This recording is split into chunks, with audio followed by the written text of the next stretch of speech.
Bulletin की शुरुआत करते हैं टॉप 10 के साथ। सबसे पहले बात जयपुर की। महाअष्टमी के मौके पर सीएम अशोक गहलोत ने मां दुर्गा की पूजा अर्चना की। उन्होंने सीएमआर परिसर के राज राजेश्वरी दुर्गा मंदिर में पूरे परिवार के साथ हवन किया और आरती की। बीजेपी को वल्लभनगर विधानसभा चुनाव फिर डरा रहा है। पिछले 9 चुनाव में पार्टी सिर्फ एक बार जीती है, इसलिए नए चेहरे पर दांव लगाकर चुनावी नैया पार करने की कोशिश की जा रही है। राजधानी जयपुर में राष्ट्रीय राजपूत करणी सेना और राजपूत करणी सेना का विलय हो गया। प्रेस क्लब में संगठन की ओर से सुखदेव सिंह गोगामेडी को राष्ट्रीय अध्यक्ष और अजीत सिंह मामडोली को राष्ट्रीय संयोजक घोषित किया गया है। राजधानी जयपुर में तृतीय श्रेणी शिक्षकों के तबादले की मांग को लेकर एक बार फिर आंदोलन शुरू हो गया। तबादलों की मांग को लेकर राजस्थान एकीकृत शिक्षक महासंघ की ओर से शहीद स्मारक पर धरना दिया गया। स्वास्थ्य मंत्री डॉक्टर रघु शर्मा के निर्देश पर स्वास्थ्य विभाग में पैरामेडिकल पदों पर नियुक्ति आदेश जारी कर दिए गए। सहायक रेडियोग्राफर के 148 पदों और लैब टेक्नीशियन के 293 पदों पर आदेश जारी किए गए। चाकसू के कोटखावदा पंचायत समिति की नवगठित ग्राम पंचायत आनंदपुरा में विधायक प्रकाश सोलंकी के नेतृत्व में शिविर आयोजित किया गया। शिविर में 18 ग्रामीणों को पट्टे वितरित किए गए। कोटपुतली में एक बदमाश ने खुद को गोली मार ली। दरअसल पुलिस बदमाश का पीछा कर रही थी। इस दौरान पुलिस पर फायरिंग करते हुए बदमाश बाजरे के खेत में निकल गया और इनमें से बदमाश को पुलिस ने घेर लिया तो पुलिस से बचने के लिए उसने खुद को गोली मार ली। शाहपुरा में मनोहरपुर थाना इलाके में कोयले से भरा ट्रेलर बेकाबू होकर पुलिया में नीचे गिर गया। गनीमत यह रही कि हादसे में कोई हताहत नहीं हुआ। हादसे के बाद हाईवे पर जाम लग गया। जोधपुर में ईद मिलादुन नबी को लेकर जलसा समिति और पुलिस अधिकारियों की कमिश्नरेट में बैठक हुई। इस बार भी कोरोना को देखते हुए जुलूस मोहम्मदी का आयोजन नहीं किया जाएगा। खेल मंत्री अशोक चांदना के जन्मदिन पर जोधपुर के राजकीय उम्मेद स्टेडियम में फुटबॉल का मैत्री मैच रखा गया। वहीं चैनपुरा स्टेडियम में बॉक्सिंग का मैच रखा गया। खिलाड़ियों ने केक काटकर उनका जन्मदिन मनाया। यूडीएच मंत्री शांति धारीवाल ने कोटा के सिविल लाइंस आवास पर जनता दरबार लगाकर समस्याएं सुनी और प्रशासन को जल्द समाधान के निर्देश दिए। कई सामाजिक संस्थाओं ने धारीवाल को कार्यक्रम में आने का न्योता दिया।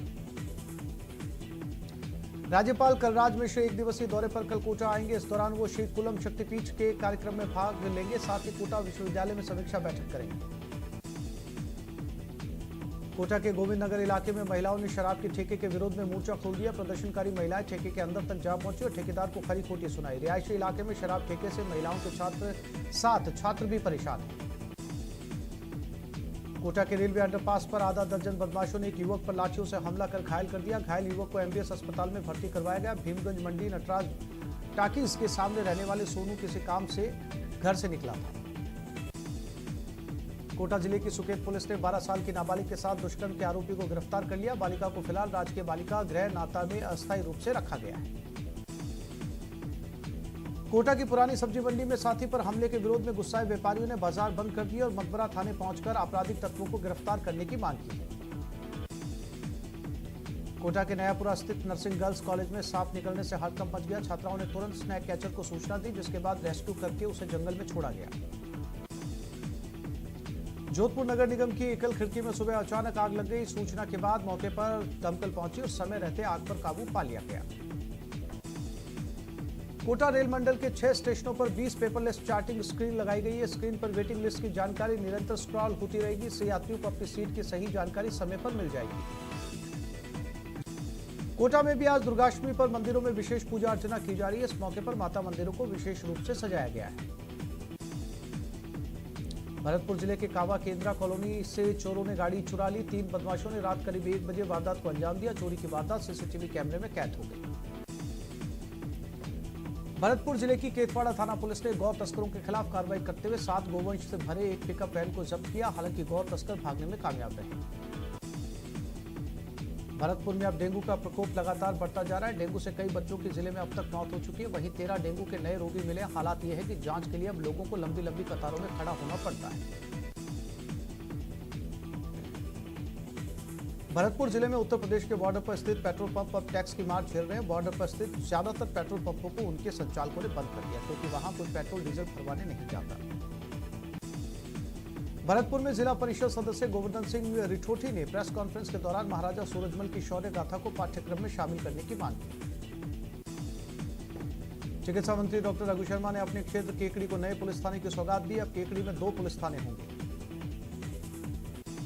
अजमेर के अलवर गेट थाना इलाके के राजा साइकिल चौराहे पर पेट्रोल पंप पर मोटरसाइकिल में पेट्रोल भरवाते समय टंकी में अचानक आग लग गई। पंप पर तैनात कर्मचारियों ने सूझबूझ दिखाते हुए तत्काल पंप पर मौजूद फायर फाइटिंग उपकरणों से आग पर काबू पाया। ईद मिलादुन नबी के पवित्र महीने में अजमेर के ख्वाजा साहब की दरगाह में महाना छठी शरीफ मनाई गई। इस अवसर पर छठी में भाग लेने दूर दराज से हजारों जायरीन दरगाह शरीफ पहुंचे। अजमेर में स्वाभिमान भोज रसोई महज ₹1 में पौष्टिक और स्वादिष्ट भोजन कराएगी। कांग्रेस नेता रिजू झुंझुनवाला की इस पहल पर सेवा दल के राष्ट्रीय अध्यक्ष लालजी देसाई ने रसोई की शुरुआत की।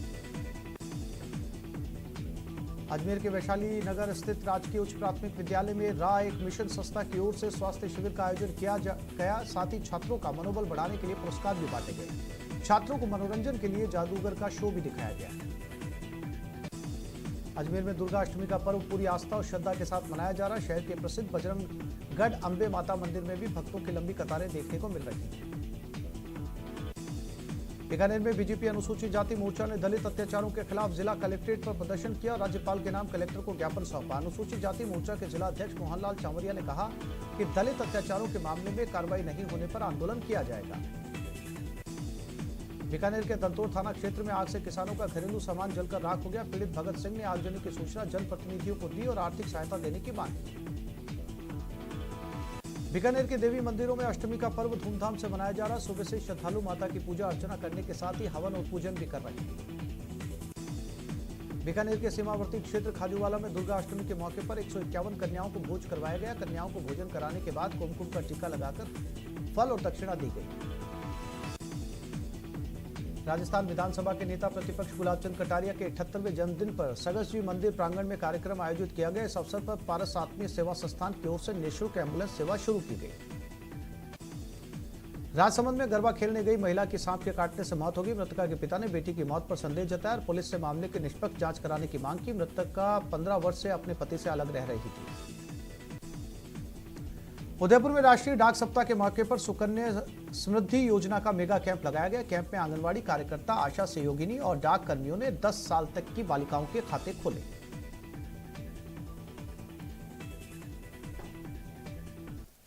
भारत पाक सीमा पर बसे सरहदी बाड़मेर जिले के शिव थाना क्षेत्र में पुलिस के जवान ने खाकी को दागदार करने का घिनौना काम किया है।